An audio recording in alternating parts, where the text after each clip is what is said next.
বছরের সবচাইতে শ্রেষ্ঠতম মাস কোনটা? রমজান মাস। শাহরু রমাদান আল্লাযী উনজিলা ফীহিল কুরআন। যে মাসে কোরআন নাজিল হয়েছে এই মাসের চেয়ে শ্রেষ্ঠ কোনো মাস থাকতে পারে?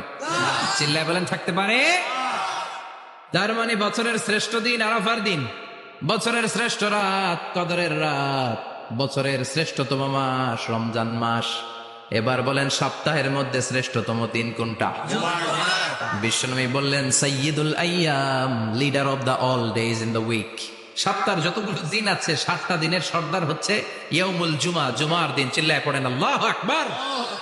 আদম সৃষ্টি হলো জুমার দিনে, দুনিয়ায় নামিয়ে দেয়া হলো জুমার দিনে, তওবা কবুল করে নেওয়া হলো জুমার দিনে, রূহ কবজ করা হলো জুমার দিনে, আবার কিয়ামত সংগঠিত হবে জুমার দিনে। পড়েন সুবহানাল্লাহ।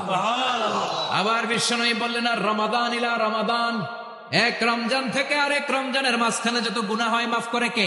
আল্লাহ।